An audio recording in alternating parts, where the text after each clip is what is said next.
Hi guys, Alison here from Out of the Fridge, and I am here with the talented Terry Moore. So the first question we like to ask people is, what is your comic book origin story? Like, what got you into comics? Peanuts. Yeah? Yeah, Peanuts is what I loved. And what I loved about it was that this man was making a world that was more fun than mine. And that's what drew me in. Who is your favorite character? You have to be Linus. Yeah. You know, he's benign, he's not threatening, and he's surrounded by craziness. And that's how I feel sometimes. So I have a question about making the transition from Strangers to Echoes to Rachel Rising. What was it going from like sci-fi to horror, and like you do like so many different genres?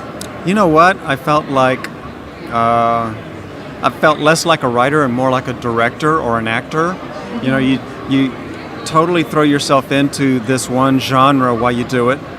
And then when you're finished with that job, like a TV series, you want to do something a little different. Yeah. And that's how I felt. And also, when I was doing the first series, only some people didn't care for it. So I did the second series totally different for the other people. Yeah.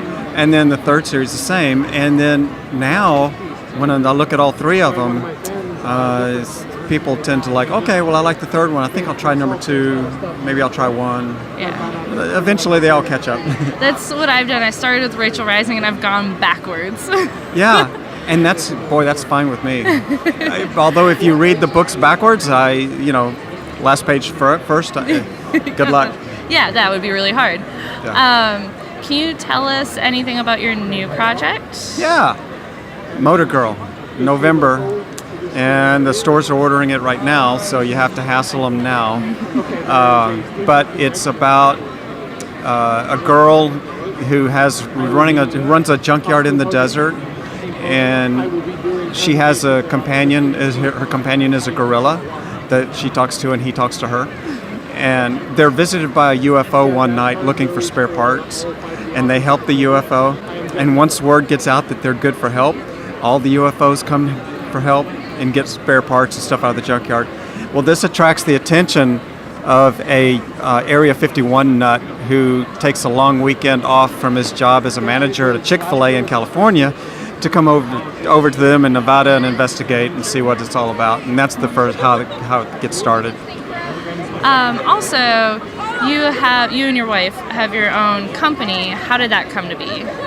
I started self-publishing by myself, and I got about a year and a half into it, and the business was just overwhelming. It's a full-time job to run the business side of it and promote. And so I went to my wife and said, can you help me with this? But she had a career. She had a good job and all that.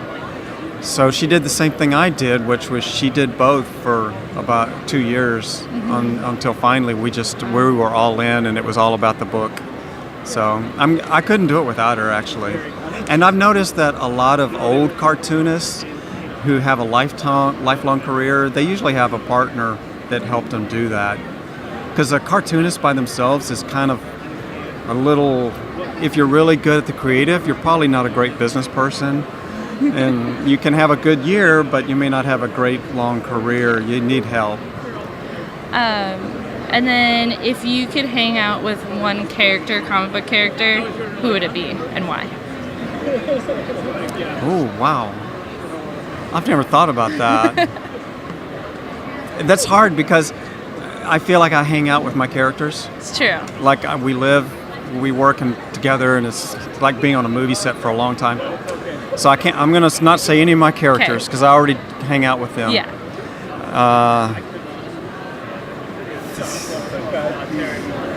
Lord have mercy. I'm going to go with Vampirella. Ooh. Because crap would happen. It's true. Never a dull moment. I'm too old to care about, what she's wearing, but just hanging out with her, stuff would happen, So I would like to hang out with her for a day and see what a day with Vampirella would be like and where we'd end up and who she has to fight. And I did draw a crossover one time with Her in the Darkness. Oh, yeah. And he gave her crap about her uniform. She gave him crap about how he had to answer to. Yeah. And it was a fun issue, so. And then also I wanted to say that you write and draw women beautifully. Thank you. Has that ever been like an issue? What have you done to get to this point of just being able to write and draw them just so I feel like perfectly compared to other artists that sometimes it can be an issue on how they're drawn with like 2-inch waists and right. all of that. You know, it's funny, when I was younger, I wasn't the person I am now. When I was like teens and 20s, I was, what you might expect to find. And I only drew guys and, role model guys that are, avatar guys or whatever it is that you're doing with your art. And I didn't draw women when I was more aggressive and less aware and all that. But in my 30s, I began to realize what it was like for a woman to have to survive on this planet. I began to become more aware of it. And it took years. But the more I changed from having women on a pedestal to having women as, oh my God, that's a human being that's struggling to survive.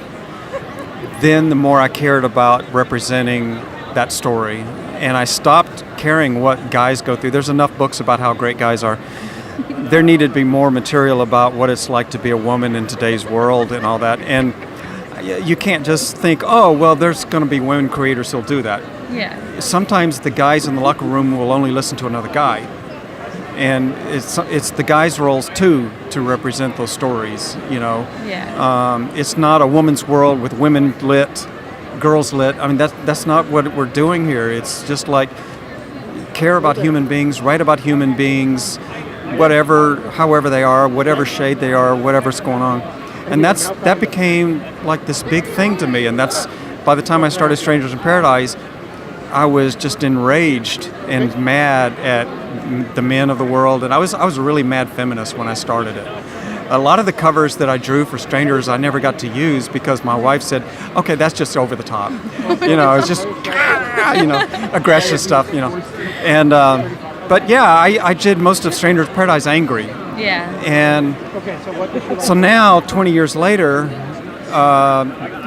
society's kind of caught up, and a lot of people are angry about the feminist issues. And I'm thinking, well, where have you been? Yeah. Well, Strangers paved the way for all that. I feel like in comics, especially.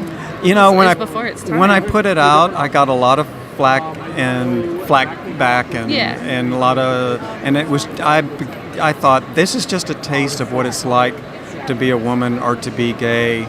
I'm only getting a taste of it, and it was like an American going into a war zone overseas and just getting a taste of what it's like to be, trying to escape a terrible place, Yeah. So it was a lot eye-opening, and it changed my life, and I feel like the time that I spent making those books was really time well spent. Someday I'm only gonna have, a few hours left. And I won't ever regret the time I spent making those stories. I don't think you should at all. And then just to wrap up, where can everyone find you online?